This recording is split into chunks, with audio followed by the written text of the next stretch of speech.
네, 안녕하세요. 이정우입니다. 오늘은 고종과 문재인 대통령, 고종 황제와 문재인 대통령을 한번 비교를 해볼까 합니다. 왜 그런 주제를 잡았느냐고요? 오늘 동아일보에 참 재밌는 기사가 났어요. 여러분 아시는 분들은 아실 거고 또 모르는 분도 많을 겁니다. 이런 기사입니다. 네, 보이시나요?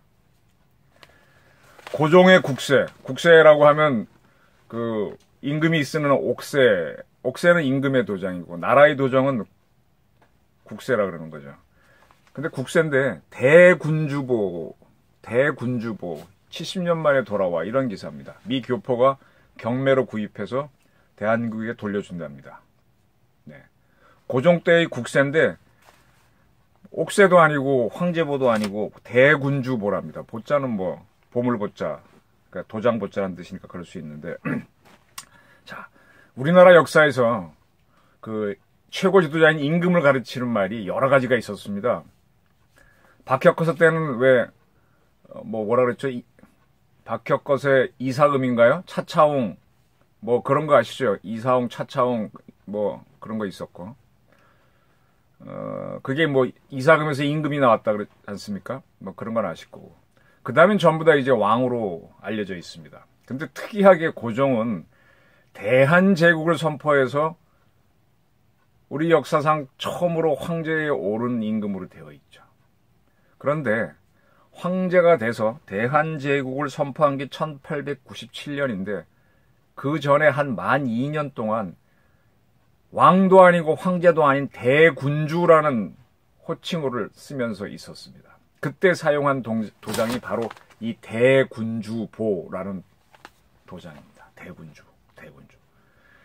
그 나라를 이끄는 사람이 왕이면 왕국이라 그러죠.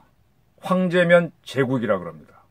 저는 어릴 때 참 공부를 못해가지고 몽골이 중앙아시아하고 유럽까지 정복을 하고 난 다음에 사한국을 만들었어요. 뭐 이란국, 뭐 캅차크 한국인가요? 뭐 오고타이 한국. 나는 그 한국이 우린 줄 알았습니다. 한국. 그래서 이제 고려 때 우리나라 영토가 저까지 넓혔나. 근데 아무리 봐도 고려는 몽골의 부마국, 식민지 비슷하게 속국 비슷하게 있었는데 어떻게 한국이 저까지 갔지? 왜 고려가 있는데 한국이라고 했지? 그래. 굉장히 궁금해했는데 나중에 알고 보니까요. 몽골의 군주는 몽골의 리더는 칸이라 했습니다. 칸, 징기스 칸, 오고타이 칸. 그런 칸이 군주인 나라가 칸국인 거죠. 그 칸이 한자로는 30연에 이렇게 써가지고 뭐 한으로도 발음되니까 한국이라고 했던 겁니다. 칸, 징기스 칸. 칸이 두 가지입니다. 임금급, 왕급 칸은 칸 짧고요. 황제급은 카한 깁니다. 그래서 그거를 한자로는 대칸, 대한 이렇게 쓰기도 합니다. 그래서 이제 그런 칸이 다스리는 나라가 이제 사한국 그런 게 있었습니다. 그러니까 그래서 지금 우리나라가 대한민국은 뭡니까? 민국이잖아요. 민국. 공화국 민국인데 이거는 백성이, 즉 국민이 주인인 나라입니다. 네. 이승만이 대한민국에 끼친 가장 위대한 공로는 주권이 없는 피플, 인민이라고 해도 좋고요. 북한식으로. 뭐 그런 사람들은 백성이라 그러고요. 주권을 갖고 있는 피플은 국민입니다. 네. 조선시대 때는 주권이 임금한테 있으니까 그때는 왕국, 뭐 고종 이후로는 제국이 되겠지만 근데 그 이후로 이승만 대통령이 그렇게 만들어낸 나라는 대한민국입니다. 국민이 주권을 갖고 있기 때문에 민국입니다. 네. 그러면 고종이 중간에 대군주를 선포했으니까 그때는 대군주국이라 그래야 되는데 그건 아무 얘기도 안 가르칩니다. 우리 역사에서. 대군주란 말 잘 못 들어보셨을 거예요. 이게 대군주를 왜 사용해야 되냐? 그 내력이 문제입니다. 내력. 네. 뭘 대한제국도 열심히 안 가르칩니다. 이 1894년에 동학이 일어나죠. 하도 조선이 힘이 없고 썩고 가렴 주고 하니까 그땐 탐관오리가 아니죠. 학정들이 폭정을 했으니까. 네, 제가 탐관오리라고 하면 보통 관리들 이 정부에서도 보게 되면은 진급할 수 있는 자리 가려고 줄 쓴 사람들이 탐관을 오리고 뭐 관례에 따라 받으면 오리죠. 뭐 탐관오리가 별겁니까? 근데 그 당시엔 탐관오리 정도가 아니라 뭐 고부군수 아무개 등 상당히 유명한 학정을 한 사람들이 있었죠. 이 정부 사람들도 학정하고 있는지 잘 생각해 보십시오. 그래서 동학이 터졌는데 그 동학을 막지 못하니까 외세가 들어오잖아요. 외세가 들어와서 청나라 일본이 들어와서 나중에 자기들이 동학을 막고 난 다음에 자기끼리 싸웁니다. 그게 청일전쟁이죠. 그렇게 해서 일본이 이깁니다. 이기고 난 다음에 일본이 시모노세키 조약에서 중국하고 전쟁을 끝나고 지금 이 정부가 그토록 원하는 남북 평화조약처럼 평화조약을 맺습니다. 중국하고 청나라하고 시모노세키 조약을 맺는데 그 1조가 조선은 독립국이다 그런 내용입니다. 따라서 조선은 청나라에 해왔던 모든 전례를 폐지한다. 뭔가 하면 조공을 바치고 뭐 이런 거 다 폐지한다 이겁니다. 그래서 일본 사람들이 1조가 그거예요. 1조가. 그래서 이제 조선이 너희는 이제 더 이상 청나라 황제를 모실 필요가 없다라고 하니까 합니다. 바로 이러한 꿈을 10년 전에 1884년이 되나요? 김옥균 등 서재필 등이 시도하다가 실패합니다. 그게 갑신정변입니다. 그 꿈을 1894년, 95년에 이룰 기회가 오는 거죠. 그래서 그럼 어떻게 해야 되나 조선의 실력자들이 고민을 하는데 그럼 우리도 이제 중국과 청나라 같은 제국이 되면 된다라고 판단을 합니다. 그래서 그 당시에 홍범 14조라고 하는 뭐 지금은 뭐라 그럴까요? 박정희가 5.16하고 포고문 발표한다 그럴까? 아니면 뭐 우리 문재인 대통령이 대통령 돼가지고 뭐 저는 시정 계획을 발표한다 할까? 그런 걸 발표하는데 그때 나오는 것이 우리도 제국이 돼야 되는데 제국이 되는 게 자신이 없으니까 제국이 되는 건 간단해요. 왕을 황제라고 하면 되는데 황제라고 하지 못하고 대군주라고 합니다. 대군주. 네. 그리고 국가 이름을 조선 왕국에서 조선 대군주국이나 뭐 제국으로 바꾸면 되는데 바꾸지도 못하고 그냥 조선으로 그대로 둡니다. 그리고 여러분들 가끔 드라마 보게 되면 제가 좀 답답하게 보는 게 이 왕이 있는 나라 왕국에서는 차기 왕을 세자라 그럽니다. 세자. 네, 그 부인은 세자 빈. 그 부인들에도 급수가 있어서 비가 제일 높고 그 다음에 빈입니다. 왕비죠. 왕비는 없어요. 왕의 이제 뭐 두 번째, 세 번째 여자라면은 무슨 뭐 창빈 안씨처럼 빈을 붙여주지만 역시 중정은 비입니다. 왕비, 세자는 빈. 근데 비빈 다음에는 뭐 쭉 내려가는 게 있죠. 그래서 세자는 빈, 왕비. 그리고 그 왕에 대해서는 우리나라에서는 전하 그럽니다. 주상 전하. 세자에 대해서는 저하 그럽니다. 저하. 전하는 전자는 궁전할 때 전자, 큰 집이란 뜻이고 대저택할 때 저자가 저하입니다. 큰 집에 사는 사람이란 뜻이겠죠.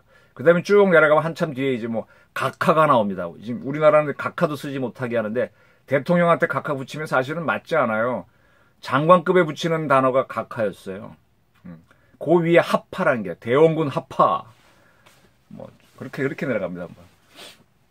그런데 그럼 우리의 주상 전하였는데 대군주에는요. 황제는 뭐라 그런가 하면 폐하라 그럽니다. 폐하. 그다음에 황제의 부위는 비가 아니고 후라 그럽니다. 황후라 그럽니다. 황후. 네. 황제, 황후, 왕, 왕비, 세자, 세자빈 이렇게 짝이 되는 거고 폐하, 전하, 저하가 되는 겁니다. 대군주란 건 중국 예법에는 없어요. 우리나라 예법이란 건 없었으니까 창피하게도. 대군주를 집어넣는데 이거는 용어는 이거지만은 황제와 같다 그래서 폐하를 붙입니다. 네, 좋습니다. 자주성 올라갔죠. 대군주 폐하가 되고 그 다음에 세자는 그러면은 황제 국가에서는 태자라 그럽니다. 태자는 전하입니다. 왕과 같으니까. 근데 그걸 태자라고 하지 못하고 왕자를 붙여서 왕태자라는 말을 만들어냅니다. 왕태자. 네. 그 왕태자 빈. 또 왕비를 황후라고 하지 못하고 뭐라 그럽니까? 왕후라는 말을 만들어내죠. 어정쩡한 중간말을 만들어냅니다. 네. 조선이 그렇게 자신이 없는 나라였어요. 그래서 만 2년을 대군주국으로 있다가 그 와중에 그러면 좀 더 이렇게 독립성이 올라가야 되는데 그때 무슨 꼴을 당하는가 하면 바로 그 1895년에 그 대군주국을 하고 난 다음에 일본 놈들이 경복궁을 쳐들어와서 민비를 죽입니다. 거기서 을미사변이 놀래갖고 어떻게 합니까? 우리 대군주 폐하께서 청나라 외교관, 지금 얘기하면은 뭐 그땐 대사관이었고 공사관이니까 그걸로 도주를 하십니다. 지금 우리가 친미국가라면은 주한 미국 대사관으로 우리나라 대통령이 도망가는 겁니다. 그러니까 거의 한 1년 가까이 계시죠. 대군주 국왕 때 그렇게 정신이 없는 나라가 조선이었습니다. 그리고 돌아오셔가지고 1897년에 어디로 오시는가 하면 아반파천에다가 돌아오시면서 러시아 공사관에서 지금 덕수궁으로 옵니다. 덕수궁의 앞에 바로 보면은 거기 대한문이 있죠. 그땐 대안문, 편안한 안자입니다. 안문이라 그랬고 그 시청 앞 광장을 건너면은 프레지던트 호텔이 있고 그 뒤에 조선 호텔이 있습니다. 그 사이에 보면은 계단이 있는데 거기에 올라가면 이렇게 옛날 건물이 있는데 그게 지금은 천구단이라 그러는데 그 당시에는 황단이라 그래가지고 거기가 하늘 제사를 지내는 곳으로 그때 만듭니다. 황제는요 임금은 하늘 제사를 못 지내요. 왕은. 근데 황제는 지냅니다. 천자이기 때문에. 그때 비로소 거기에 황단을 만들고 하늘 제사를 처음 지냅니다. 그러면서 대군주가 아닌 황제를 선포하게 되고 임금이 왕이 되면 골룡포를 입는데 왕이라는 나라에서는 붉은색 정룡포를 입습니다. 황제가 되면 누런색의 용이 앞에 배에 그려진 황룡포를 입는데 그때 비로소 황룡포를 입습니다. 그리고 나서 그때 우리 신하들이 황제한테 하는 게 뭡니까? 병자호란 때 우리 인조가 머리를 3번 두드리고 삼고구 고두배 이게 황제한테 바치는 예절이거든요. 바로 그 절을 합니다. 삼고구 고두배를 하고 그 다음 뭡니까? 황제국은 만세, 왕국은 천세입니다. 그때까지 조선은 천세인데 대군주국 때도 아마 천세라 그랬던 것 같아요. 그것까지는 모르겠어요. 그때 비로소 만세, 황제 폐하 만세 이렇게 하면서 그리고 대한제국을 선포합니다. 네, 드디어 이제 그 만 2년 동안 그 용어를 못 쓰다가 이제 모든 황제급으로 올리는데 그러한 나라가 13년 후에 바로 일본에 잡아먹힙니다. 네, 그렇게 되는 겁니다. 자, 이게 이제 대군주국에서부터 온 제국의 비참한 우리의 현실입니다. 제가 지금 아까 허두에서 문재인 대통령하고 고정을 비교하고 싶다 그랬는데 문재인 대통령이 상당히 자주권을 강조하신 것 같아요. 실력을 갖추고 했느냐? 그게 의문이라는 얘기입니다. 실력을 갖췄다고 한다면 그건 문재인 대통령이 했느냐? 또는 그가 좋아하는 사람들이 했느냐? 그가 좋아하는 사람이 누구예요? 신용복? 네. 그래서 통짜도 이런 식으로 쓰고, 그 다음에 한양대 교수였던 누구죠? 10억인가에 대화했던. 근데 그런 분들이 대한민국을 이렇게 어떤 강한 나라로 만들어졌느냐? 저는 아닙니다. 제가 보기에는 이승만과 박정희, 그리고 전두환이 상당히 기여를 한 것 같아요. 나머지 사람들은 나눠먹기 하면서 거기에 편승해서 큰 소리만 쳤지. 자, 그래서 이렇게 이 문 대통령이 자주권을 강조하면서 했던 것도 여러 가지가 있는데 그 중에 하나가 남북 통일을 염두에 두고 북한하고 국가연합처럼 해서 통일을 하자. 아직도 그 벌이지 못했지만. 그래서 나온 게 뭡니까? 건국절 논쟁을 벌였습니다. 기억하시죠? 지금 쑥 들어갔습니다. 건국절을 우리 대한제국이 무너지고 난 다음에 우리가 다시 제국을 만들 의사는 없으니까 대한이란 국호를 갖고 오고 거기다가 민국을 붙여서 대한민국을 상해 임정을 만들었는데 상해 임정을 남북한의 모든 뿌리로 보고 상해 임정이 생긴 날을 건국절로 해서 남북 합치는 계기로 만들어보자 하고 추진했던 게 문재인 정부거든요. 근데 북한은 이미 건국절을 정해놨어요. 자기들이 조선민주주의 인민공화국을 세워온 구구절을 건국절로 해놨습니다. 네, 못하는 거예요. 북한이 전혀 문 대통령이 원하는 건국절에 응할 뜻이 없습니다.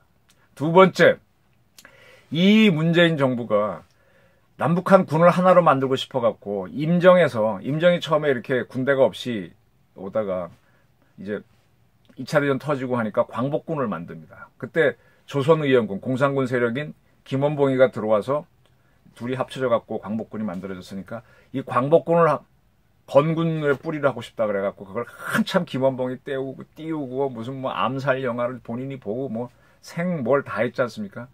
왜 못했는지 아세요?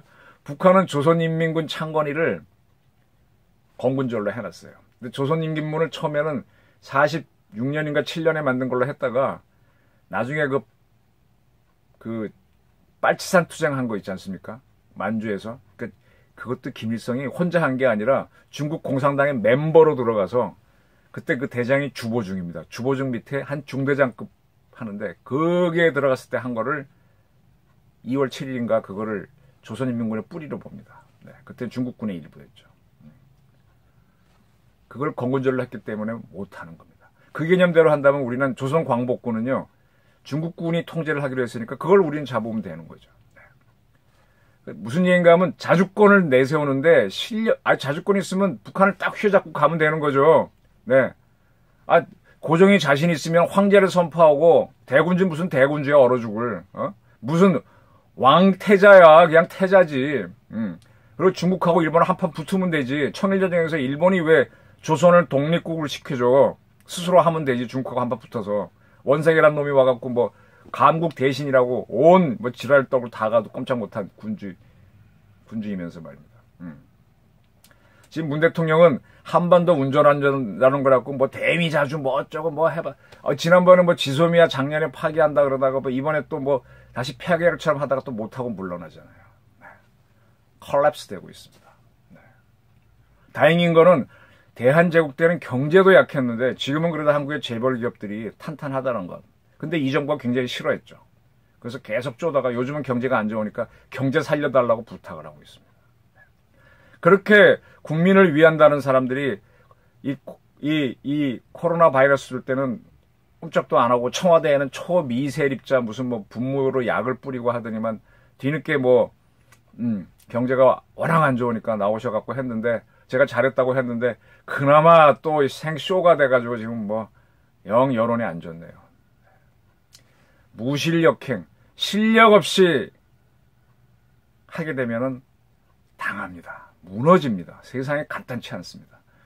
북한을 걔네가 정통이기 때문에 자기네 건국절, 자기네 건군절이 있습니다. 그게 바로 우리의 적의 특징입니다. 근데 그거를 나와 같이 될 수 있다고 하나가 되자 그럴 때 걔네들은 자기를 중심으로 네가 들어와 그러죠. 그게 저들이 얘기하는 해방입니다. 네, 그걸 모르고 될 수 있다고 연석 회의를 했다가 크게 당황했던 분이 김구 선생, 김규식이잖아요. 조수왕 선생은 순수한 마음으로 가서 보니까 이놈들이 거꾸로 우리를 먹으려고 하는 거라서 막 굉장히 그걸 비난하게 되는 거고 이승만은 꼼짝도 안 했던 아예 가지를 않았던 거고 근데 이 정부는 김구, 김규식을 띄워서 그분들을 공산주의자 프락치로 만들거나 뭐 앞잡이로 만드는 이런 조작을 한 사람들 아닙니까? 예? 그러니까 이 자주권도 엉뚱한 데로 쓰고 있고 쓰지 말아야 할 놈들한테 쓰고 있어요. 자, 대군주보 돌아와서 좋습니다. 우리의 봄을 맞습니다. 근데 이 역사 속에는요. 우리의 비참한 역사가 담겨 있습니다. 문재인 정부 이런 길로 가지 마십시오.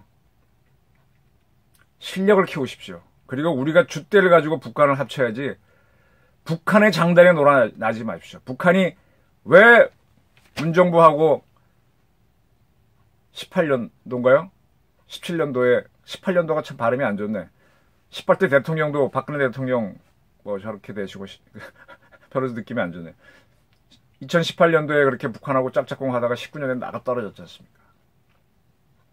그렇게 하지 마십시오. 이제 다시 돌아와야 되는데 턴을 하긴 해야 되는데 너무 늦으면은요. 죽도 밥도 안 되고 진짜 컬랩스 될 수 있습니다. 바로 대군주국이 대한제국이 됐다가 일본의 식민지가 됐습니다.